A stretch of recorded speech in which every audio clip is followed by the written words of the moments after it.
Welcome everyone to the Greener Deal podcast, part of your favourite environmental platform, GND Media.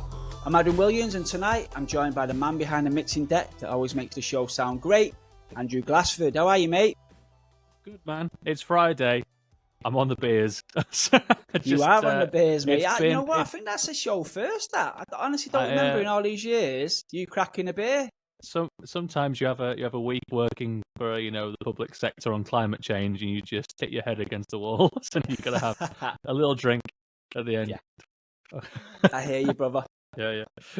Okay, well today, Andrew, we are joined by Dr. Gianluca Grimalda, who was a senior climate researcher until he was given an ultimatum by the company he worked for to fly home rather than use land-based transport. Gianluca, welcome to the show, mate. Yeah, thank you so much for having me. No, thank you so much for coming on.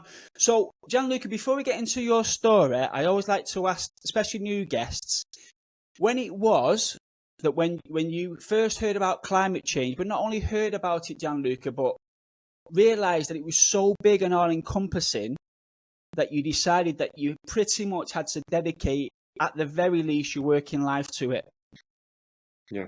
I remember the moment very clearly. Somehow it has stuck into my head. I was just about to use a car. Now I don't have a car anymore. But at the time, I was going by car to my piano lesson, and at the radio I heard for the first time talking about the global warming. I must have been probably 20 years old.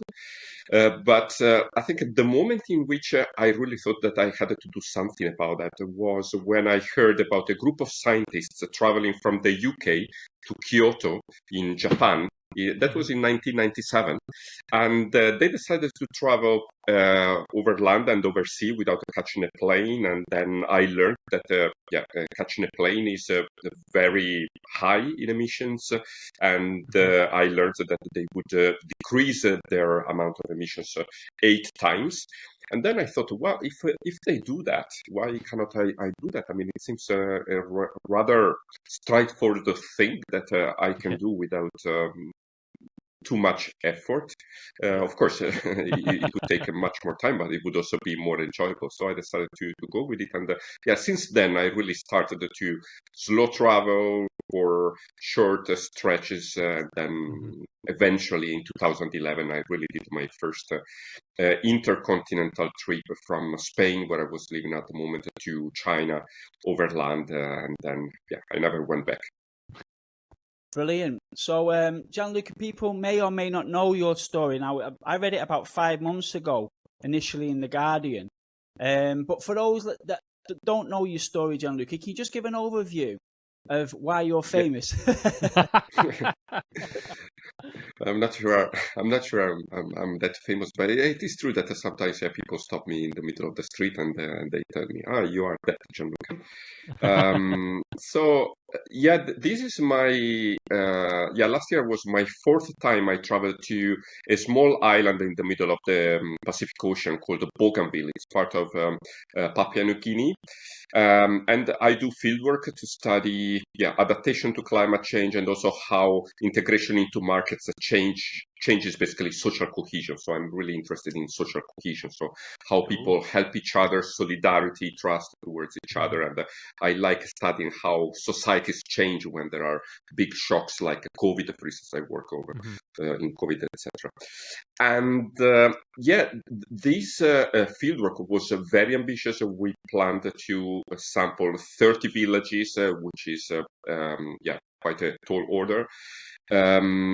And it was very difficult because many things happened that never happened before. So first of all, I was a victim with my group of researchers of armed robbery. So there were ex-veterans from civil war that happened in Bougainville up to 20 years ago. We were held under machete threat. For a little while. I had to pay a ransom for the release of all my belongings. And then there was volcano activity. There were other safety threats. So of course, every time this happened, I suffered a delay in my fieldwork because I had to cancel research in that area and to start contacting new villages. At some point, I thought I should go back because it was really unsafe for me. But then, really, I thought that it's really a rather extraordinary opportunity to study societies that are really experiencing climate change without hardly any defense, because we really go to rural areas where people receive no help from governments, from international organizations, nothing at all. So I said, I want to carry on. And I informed my head of the department about what was happening. And I thought I was automatically granted an extension of my of my stay there, because I mean, in principle, whenever I go events, for it, yes, whenever I go for a field trip, I have to state when I'm going back. So I didn't think that it was such a major issue, because these especially hard things happened. And then all of a sudden, honestly, I mean, if you want to, if I say the truth, I had forgotten that I had to be back in Germany on the 11th of September. I was so much focused on finishing my job that I simply forgot. I simply forgot. And my head of area never asked me, never prompted me to go back. No reminders early. like, you got me back in a week. How are you going to do that? No reminder. Yeah, exactly. Actually, on the 10th of September, he told me, "Okay, go ahead with the last sessions that we need to finish the data set." And I finished my fieldwork on the 15th of September. And then a colleague of mine alerted me, "But Gian, you should be back by now, so you should at least write an email saying that you apply for an extension of your stay." And at that point, really things started getting nasty, because the president of the institute and the administrative director invited me to a video call that happened on the 27th of September. So there were 10 days between my email informing them of my delay and this video call. And basically in this video call, they told me, "You are late, you must come back to Kiel," the place where my university is located in Germany. Otherwise, we'll start the procedure to get you fired. And I was really, really shocked to hear that, because I thought we were in relatively good terms. And so I thought, I was really, really shocked. I mean, I must say, I thought that we were in good terms, but the year before, I had been involved in civil disobedience. So I had taken actions of civil disobedience with the group called the Scientist Rebellion. Right. Yeah. And using the words of the president, the acting director at that time, they were not amused of my involvement in that movement, and they threatened to fire me at that point. So they literally told me, "If you get on with the civil disobedience, we don't rule out that we'll try to make you redundant." What was they the couldn't action do you that. took? What was the action you took with rebellion? Yeah, I mean, some actions went under the radar, so they didn't realize that. But a big action that really attracted a lot of attention was when, with a group of about 10 other people, we occupied the Porsche pavilion in the Autostadt. Autostadt is a automobile museum led by Volkswagen, probably the most important car maker in Germany. And it was absolutely peaceful demonstration. So we just went there, we glued to the floor, and we asked the CEO of Volkswagen to come and have a debate with us. And the transport sector in Germany is responsible for a lot of emissions. And in the end, this meeting was not granted, but that attracted a lot of attention, because I think I was the most senior, and Volkswagen is really held is national pride in Germany. And so people started inquiring with the institute, how can it be that one of your senior researchers go is involved in this type of action? Is this the way you spend your money, etc.? Of course, I was on holiday on that day, but that was the moment in which they really put me a first ultimatum. So they told me, if you get on, then we'll try to get you dismissed. And then I went on because 10 days after I was involved in another action. So that was a global campaign against the use of private jets. So together with other colleagues of Santis Rebellion, we occupied 11 the entrance to 11 private jet airports around the world. So I would say that was a rather big action. But then nothing happened. So probably they realized that really they could not do anything against me when I do protests on my holiday. And then, I mean, some people say that they took a very strong line with respect to my delay in my fieldwork because of my past involvement with the civil disobedience. Yeah. Now, a couple of things there, Gianluca. The first one is when Volkswagen asked, well, why is your lead climate researcher doing these actions? Well, in a sane world, that's what you would do, because as a climate scientist, you're looking at the data, and the most sane thing to do is to start to protest when things aren't being done. That's the first thing I picked up on there. But just for clarity, Gianluca, the institute that you work for, the one that eventually fired you due to a disagreement, who are they, and what is climate change their shtick? Is that their forte? Is that why you worked for them? Are they famous for those sorts of things? Okay, so the name of the institute is the Kiel Institute for the World Economy. It is an institute that is attached to Kiel University. It has about 100 years of a history, so it was founded in 1913. And I would say, I mean, personally, I did not work in the environmental economics or climate change department. I worked in another department that dealt with the social cohesion, which is really my field of expertise. But I would say that their largest department indeed deals with climate change, although they do it in a way that personally I don't I don't subscribe with at all, because they are studying a lot of geoengineering measures. They try to see how people can accept. Yes, I mean, I don't want to. I mean, I respect.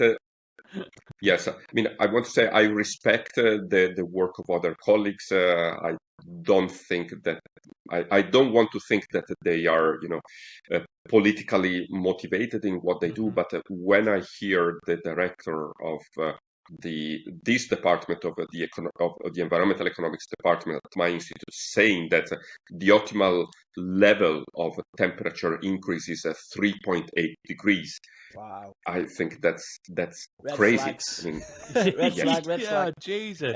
Yes. Okay, so Gianluca, so ultimately, this is a story about flying, about morality, about you giving your word, about a couple of things. Now, what I'd like to do is I'd like to break this down, if I may, into sections. Sure. So, you gave sort of three. Well, I'll tell you what. Let's start with, okay, so you've got the call. You should have been at this date. Yeah, you weren't there.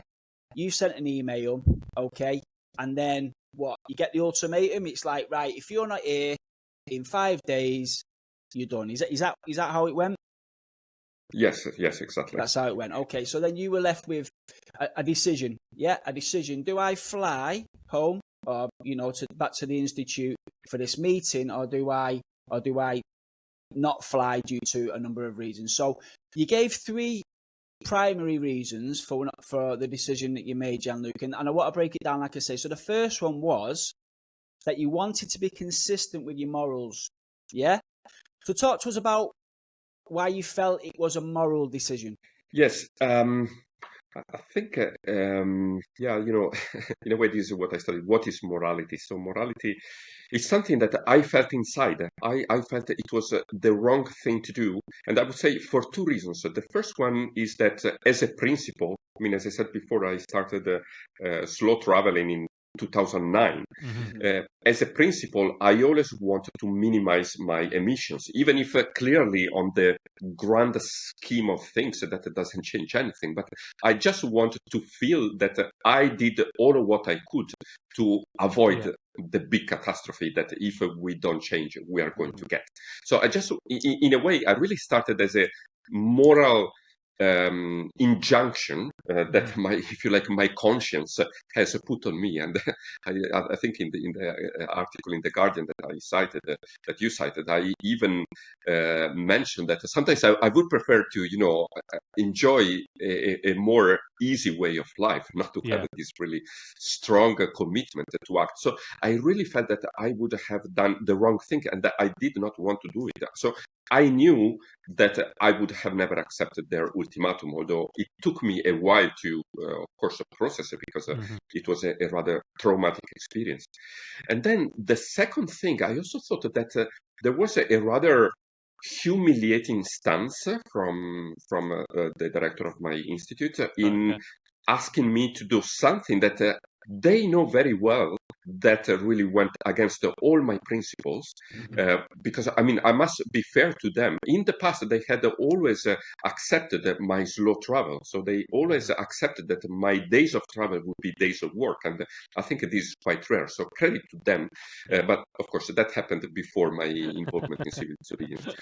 So I really thought that I didn't want to give in. So, I didn't want to bend to their humiliating request. I don't know, maybe I read too much, but these are how I perceived their stance. So I thought, of course, I don't have any evidence, I don't have any proof, but maybe they thought, I mean, I'm pretty sure that they had somehow prepared this meeting in such a way that they could either force me to basically receive a dismissal, or they would tarnish my social image as an environmentalist, because everybody knew about my commitment. And so if everybody saw that I accepted to take the plane to go back at their orders, I would have basically lost a lot of my reputation. So I decided that I'm going to disobey. I'm not going to give in. So that's reason number one.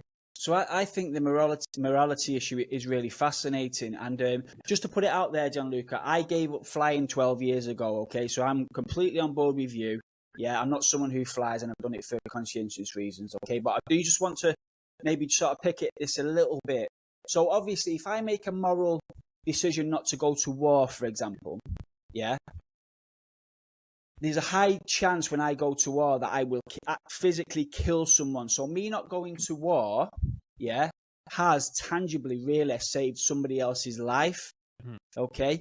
When somebody says, I'm not going to get on that plane for a moral reason, well, we know that plane takes off anyway. Though that carbon emission that pollution is going out regardless of whether you get on that plane or not. So when you were thinking in those sorts of terms, what did you say to yourself in regards to, physically, like in reality, I have not saved any carbon being burnt by not getting on that plane, but you still had the I would call it strength of character, I really would. But what gave you that strength of character where the emissions are still going to be burnt regardless of the decision that you made as an individual at that moment? Yes, in moral psychology, we divide moral actions in two categories: a consequentialist and a deontological. So, not going to war is in a way a consequentialist moral action, because, as you said, you really avoid killing somebody. This is more a deontological action. So you just don't do something because it's the wrong thing to do. And of course, I probably took it to the extreme in losing my job, losing a lot of money in not going back without saving, with the purpose of saving 5 tons of CO2, which somebody pointed out is the equivalent of what China emits in 1 millisecond. So yeah, I agree, and I agree with that. But still, I would say that it was the morally right thing to do because precisely because I did not want to, abide by something that I perceived as uh, immoral towards my person. So I thought Mm. that's the price of my dignity, and Yeah. I don't want to give up on my dignity. So yeah, I don't know what more I could have lost because Yeah, yes. like And so I decided to go for that. But I think to some extent, I was vindicated, and maybe this goes to the third reason, because in a way, what I'm doing with when I embrace the civil disobedience and climate protests is really to have people talking about climate change. And so, in this way, so I mean, when I started this, when I took this decision, I had no idea about how media would have reacted. Actually, mm, no one of my friends told me, "Yeah, I understand you. Go ahead." No one, even friends in Scientist Rebellion. I spoke with some journalists just to have an idea of whether journalists would have been interested or not, and they told me nobody's going to get interested, even among journalists. So don't wow, do it. And then I thought, well, maybe if everybody tells me not to do it, maybe it's really, I will catch everybody by surprise. Yeah. So I would say that I have been vindicated precisely because of my story has become viral. That in a way I obtained what I would have never obtained with a thousand of actions like chaining myself in front of the entrance of yeah, a private jet Yeah. airport. So I think even in terms of consequences, in the end, yeah, of course, I cannot say that I saved somebody lives, but of course, I cannot measure. But I Yeah. think, you know, even from a purely consequentialist point of view, in terms of the impact of my action, yeah, I think I was vindicated. Now I'm finishing writing a book, and according to what the editor is telling me, thousands of people will read this book. So it means that hopefully some people will be persuaded that they have to do more, that they mm, have to, take political action, social action. So I would say that in the end, even this purely symbolic gesture Hmm. obtained a large impact, much larger than what I had expected. Yeah. And obviously, you peaked by being on the show, so you must be doing something right, mate. Andrew, Exactly. did you want a quick question, pal? yeah. Well, I was just going to kind of come in on like the kind of I don't know, I suppose wider philosophical point because there's I think there's so much how to put this in like the zeitgeist or society in the Western world about like individual action means nothing. Like people like to say, oh, well, you glue yourself to the street for just stop oil, you're just inconveniencing people, you're not getting anything done. But actually, to where Lucas' point, it's all about those flare-ups and sparks of stuff for people to kind of understand that there are different ways to do stuff. And it's a let a thousand flowers bloom. I guess is the way it's going to go with this because really we need to be trying everything and anything we can do to get on with this. I uh, I stopped flying about 4 years ago now, and I kind of want to get into this a bit later on, and had some like immense fights with my my family about this in terms of like their access to the world and leisure and stuff, and it's kind of I never would have thought like 5 years ago the idea of not flying would have been like as controversial as it is to fire somebody for their work. Like Yeah. I feel like it like Climate work. yeah. Like I feel like it Climate like work. scratches like something in like their like lizard brain somewhere. They're like being contained by not being able to Well, get it fly to exposes something. Mount Fuji or something. Yeah, Yeah, yeah. it's remarkable It and weird. definitely exposes something in the system, definitely. Now, Gianluca, I just want to get back to your three reasons. We've only actually covered one there. Now, the second one, I did say that you've someone who's got strength of character. And I think the second one potentially sums this up. And I'd like to know a bit more about this one. So the second reason was, as you said, was that you wanted to keep your word. Yeah? So tell us about a promise that you made that added to your Yes. decision. Yes, I visited before 30 villages. These villages are all sorry, they are all located in rural areas of Bougainville Island, and they are heavily exposed to climate change already. Mhm. So all the villages on the coast already had at least one experience of relocation. So they had to move their houses, their things Oh, whoa. about maybe even 50 meters inland because the sea level was just rising. I think this is not just because of climate change. There are also tectonic movements. So the land is sinking, but of course sea level rise caused by climate change worsens all of this. And I mean that can be life threatening, because of when there are high tides coming, then some people risk their life. But I think what is even more of a threat for them is the fact that the dry season, so basically droughts, become longer, and during this period, really the risk of a famine is higher. So I heard Okay. people saying that when the dry season lasts, instead of 3 weeks every year, as it was normal in the past, now it tends to last 6 weeks. And they lack food when this happens. One question in my survey is precisely about what is referred to as a food security, and we ask how many days over the last month have you gone to sleep without having eaten the whole day? And basically, only 1/3 of the people can be considered as having food security. So all the other 2/3 of the population have experienced at least one day over the last month in which they went to bed without having had anything to eat. So I mean that's how bad the situation is. Mhm. And so when I go there with my incredible privilege as a wealthy white man, and you go and face people who literally have nothing, have Mhm. Yeah. nothing at all. Okay, they have their house, but in terms of wealth, income, I mean, some of them really have nothing.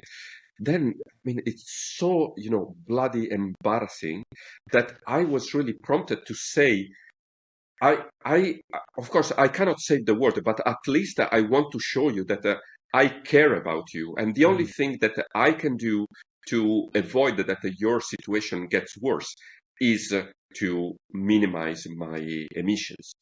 And so I promised all of them, all the 2,000 participants in my survey, that I would have returned without catching a plane.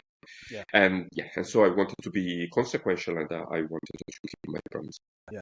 And of the three reasons that you give, we'll get on to the third one in a minute. This is my favourite, Gianluca, because, it's very Scarface, in this world, all I have are my balls and my word, and for you to give your word and to stick to your word, is very much, I really do appreciate. I believe I'm a man of my word, so I really do appreciate it. It makes you sound cool as fuck as well. But anyway, the third, the third reason, Gianluca, is the one that you claim to be the primary reason, especially, well, that's what you said in your article, but you said that you wanted to put a little crack into the wall of selfishness, greed, and apathy. Now, talk to us about that. Where to start? Yes, that's yes, that's a saying that something that a climate lawyer said, and I think yes, in a way he's right, because to some extent we have already, this is what he says, we already have viable technologies to at least cope with the fact that sooner or later we have to get rid of fossil fuels. But really what prevents us from jumping to this new world is our selfishness, apathy, and the greed. And yes, so I mean, in particular, it's apathy that I try to engage with. I mean, selfishness. I know what it is because I've seen it a lot of time also in my studies. But apathy is really what, in a way, concerns me even more, because apathy, yeah, you just don't care, and you just you could act, but you don't do it. So yeah, I tried to send a message as strong as possible that yeah, we're really heading towards a catastrophe if we get on like that. So yeah, we should really stop with the so-called business as usual, and yes, and we should disobey orders when these orders are completely pointless. Because I mean, something that I should add, there was literally no reason why I should have been in Germany in 5 days. Nothing at all. Right. Yeah. I have nothing to do there. I don't teach. When we have our departmental meetings, we do them online. My head of area had always told me that I could work from anywhere in the world. Now he does not want to say that in front of the judge, but Oh. he always told me that.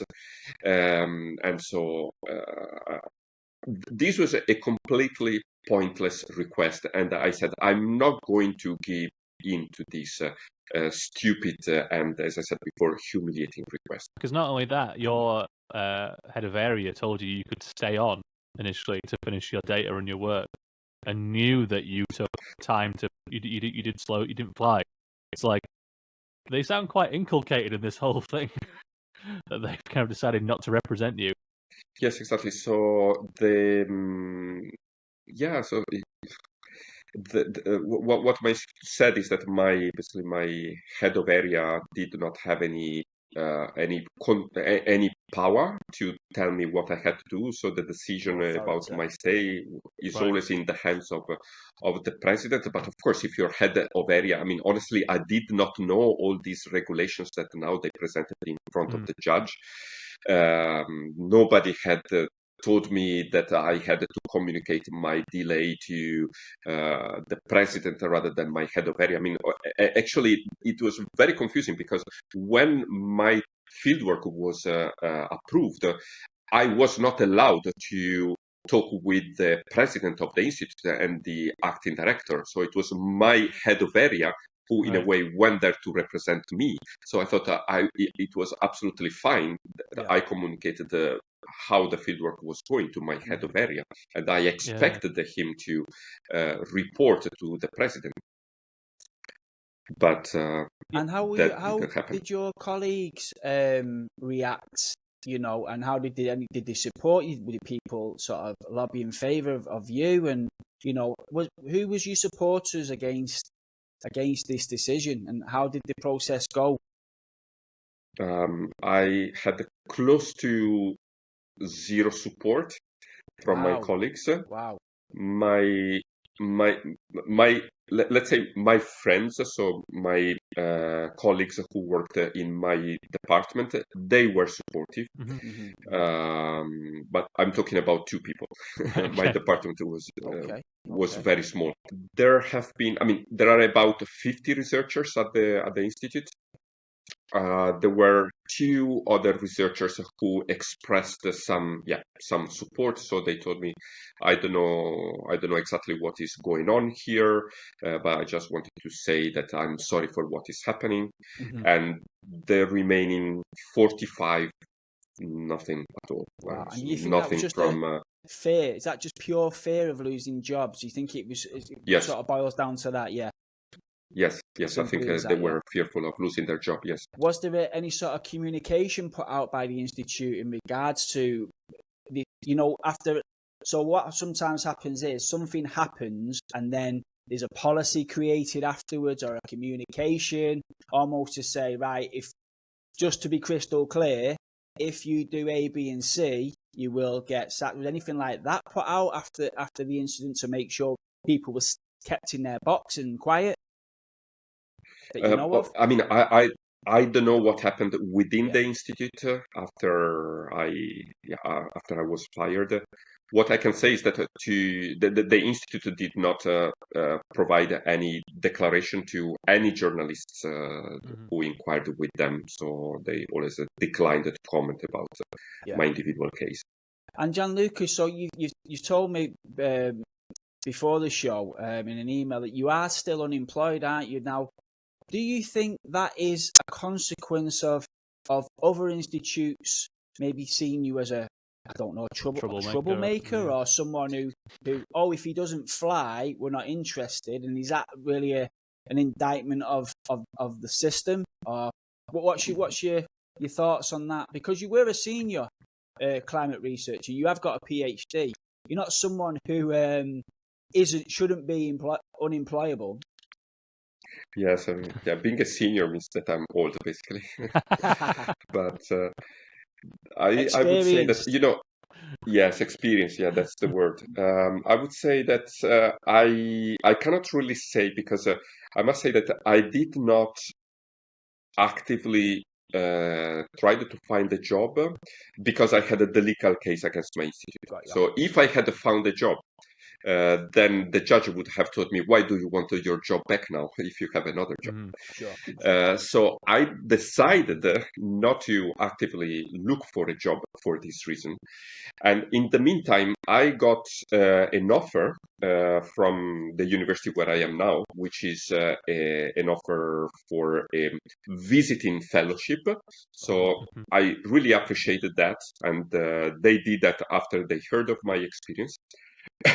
And so it was even in the motivation to give me the fellowship that they mentioned that I had lost my job in this occasion.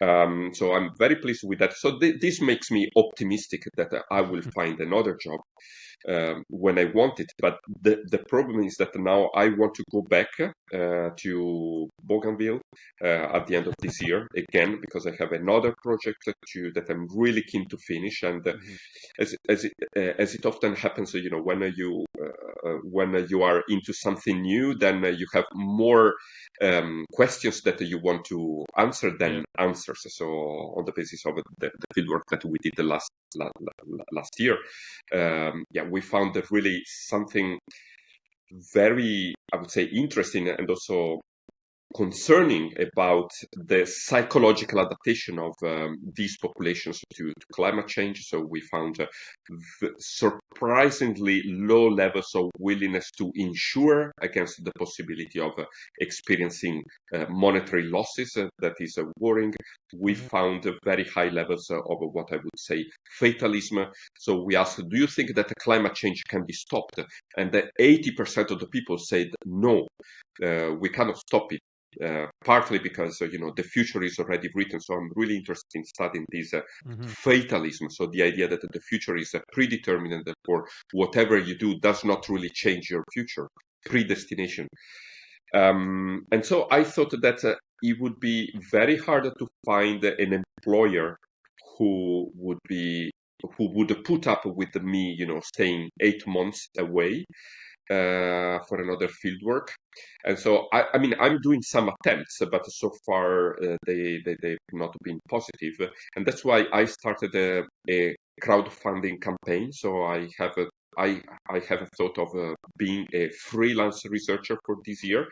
And if I don't find anything now, then I'm hopeful that the next year I will, when I'm back, I will find another position. Yeah, we'll certainly put that link on the show as well, Gianluca, for you. Do you ever think about permanently relocating to Bougainville? Like, would that be easier for your work, or is that too much of an ask? For the rest of your life and family being in Europe. Yes, exactly. I think my parents are elderly, so they need assistance, and I mean, I already feel that traveling this year after all what happened, that I still haven't told them. I still haven't told them yet. So they don't know that my been mom's fired. They don't know. No, they know that I hope they're not I've been long-time fired, listeners. but I yes, they don't. My dad doesn't speak English, so I think he will not understand this program. But no, I mean it's gonna be hard, and in particular, my dad also, he's so, I mean, I must say that maybe the most difficult bit of being a climate activist. At least for me, is the relationship with my dad, because he really does not understand why I do that. And sometimes at one point he told me he saw these images. I mean, they are hard images of the police carrying me away from the blockade of the private jet airport in Milan, and he said, "You dishonor the name of my family. How could you fall down?" Proper So laid yeah, it on I mean, thick, mate. Oh, that's heavy. That, yeah. Is it just because he's from he's proper old school and he comes from a certain background? Yeah. Is it more like that? Yeah, I mean, he is a war refugee himself, because he had to leave a region of Italy that was given to Yugoslavia after Second World War, and so as a result, he has become, I would say, a law and order kind of person, right? And also he's since Yugoslavia was a communist regime, so he's strongly against left-leaning, policies and actions, and so he really does not get why I'm doing. Does he believe in climate change? He believes in climate change because, I mean, everybody understands that the temperatures are rising. Yeah. Actually, there is going to be a documentary about my travel that is going to be released in a couple of months. And the documentary starts with some sentences that my dad told me immediately after he had heard about my story. I thought he wouldn't hear my story, so I thought, well, I'll tell him when I have a new job. Instead, he found out from the news, and so he tells me, why are you doing such a stupid thing? And then he says, do you think that the world is going to change? No, the world is going on as ever. And I think that reflects what many people think. And so he's a very, I would say, I understand. But it's good to know first to your job.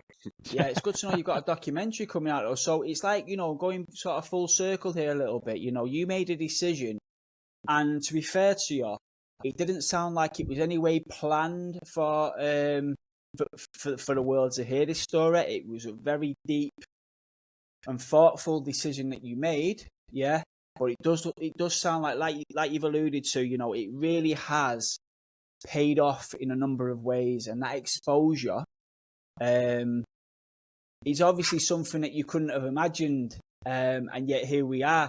So, upon reflection of everything, Gianluca, for people that are potentially in your position, climate scientists that are being pressured to fly here, to fly there, when we've got social, we've got Zoom, and other companies, of course, we've got these sorts of things,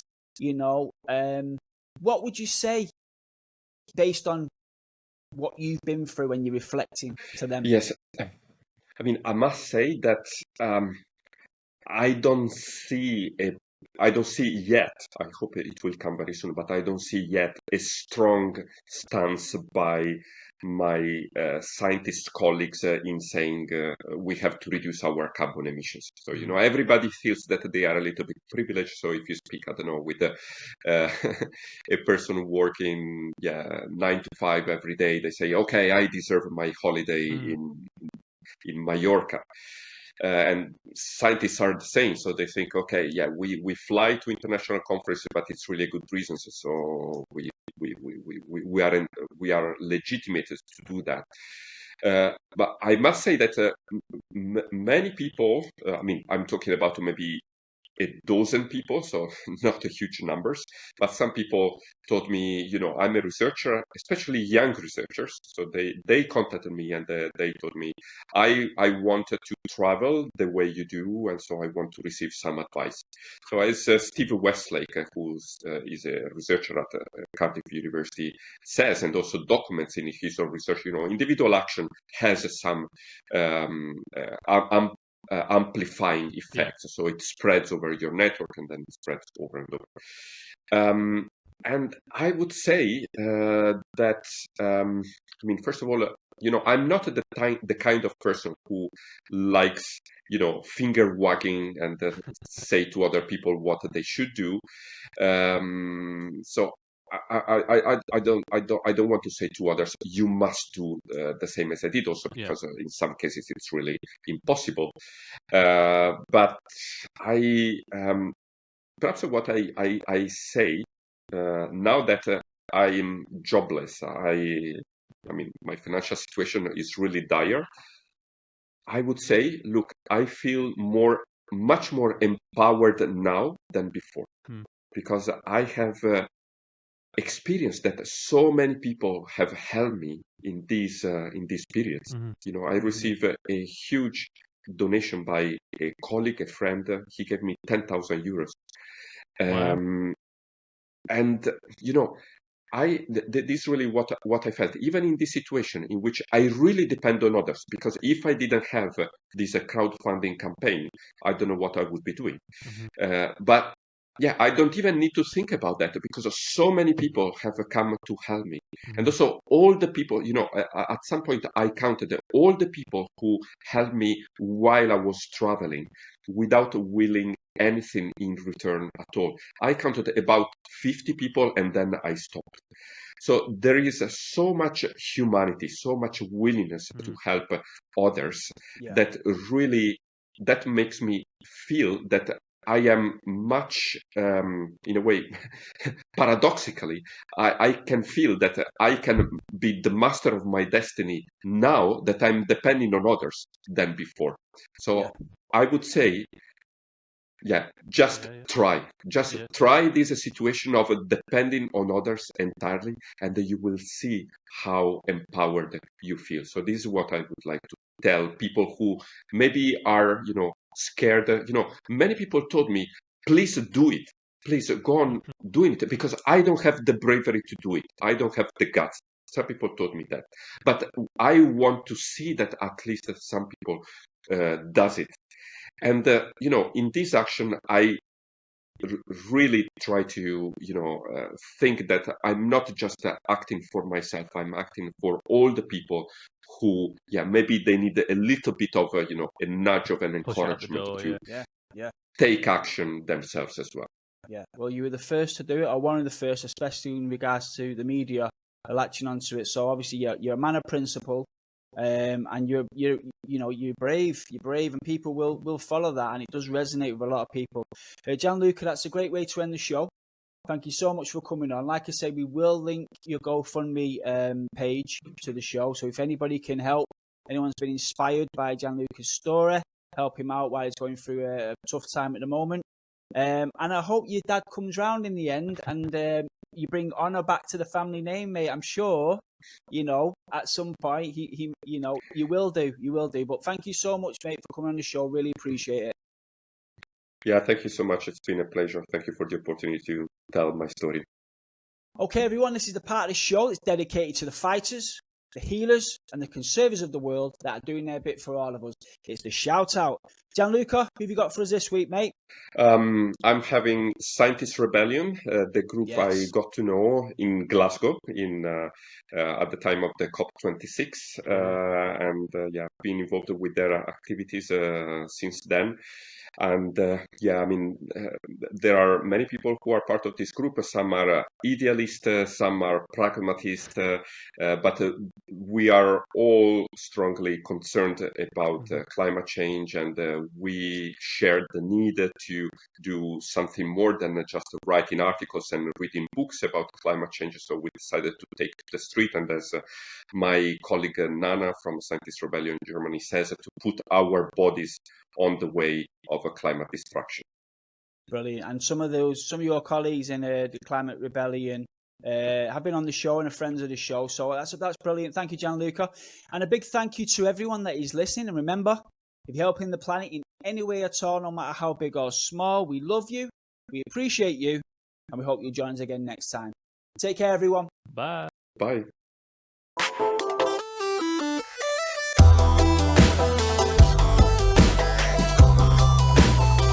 We'd like to say a massive thank you to all of our supporters on Patreon, and a special shout out to our top tier patrons: Barbara Burke, Pierre Munt, Jill Burke, Jolyn Stone, Karen Taylor, Lizzie, Marie-Louise O'Hanrahan, and Steve Smith. Thank you so much for your support. If you'd like to join these amazing people and support the show, head to patreon.com/G&D Media UK. And if you can't afford to help us out, please leave us a review on iTunes, Spotify, or wherever you get your podcast. Thank you so much.